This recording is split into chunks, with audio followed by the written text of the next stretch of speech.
আজকে রান্নাবাটির রান্নাঘরে রান্না করব। আজকে নিরামিষ, বৃহস্পতিবার নিরামিষ খাই, তাই সোয়াবিন রান্না করব। তো সোয়াবিনটা সিদ্ধ করে নিয়েছি, আলু কেটে নিয়েছি আর মশলা করে নিয়েছি। তো এর মধ্যে আদা, জিরা, টমেটো, শুকনো লঙ্কা একসঙ্গে পেস্ট করে নিয়েছি, হলুদের গুঁড়ো দিয়েছি। এবারে রান্নাটা বসাবো। কড়াইটা গরম হয়ে গেছে, তেল দিয়ে দেবো।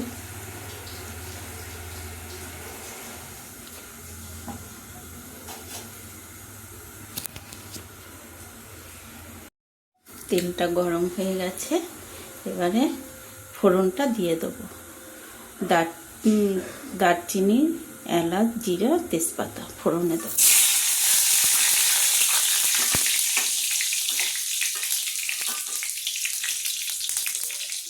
ফোড়নটা হয়ে গেছে, এবারে সোয়াবিনটা দিয়ে দেবো। সোয়াবিনটা ভেজে নেব।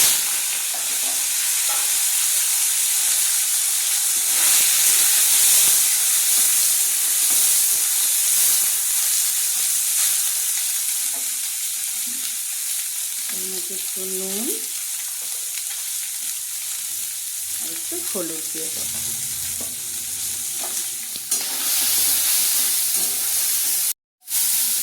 সোয়াবিনটা ভাজা ভাজা হয়ে গেছে, এবার এর মধ্যে আলুটা দিয়ে দেবো।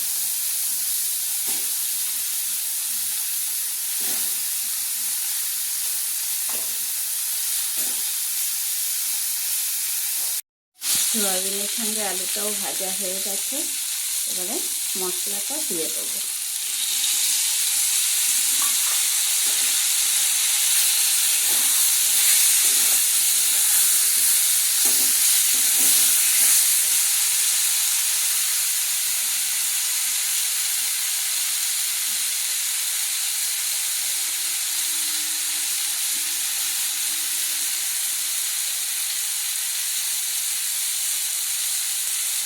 মশলার বাটি ধোয়া জলটা দিয়ে দিলাম।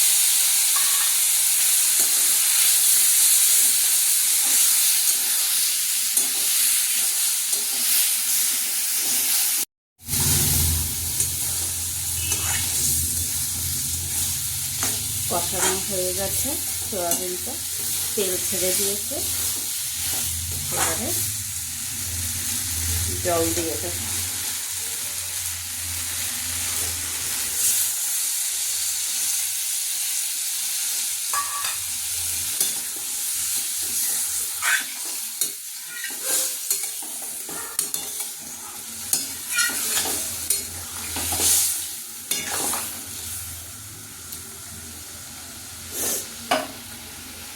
এবার একটু ঢেকে দেবো।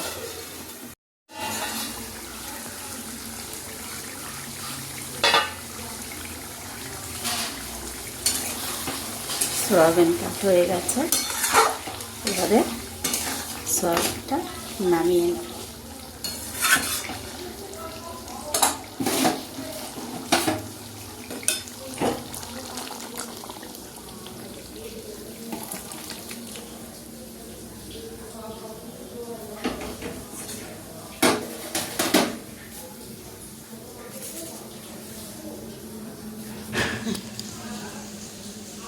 বন্ধুরা, সোয়াবিনের তরকারিটা কেমন হলো কমেন্টসে জানাবেন, সাথে থাকবেন, লাইক করবেন, শেয়ার করবেন, একটা সাবস্ক্রাইব করে দেবেন।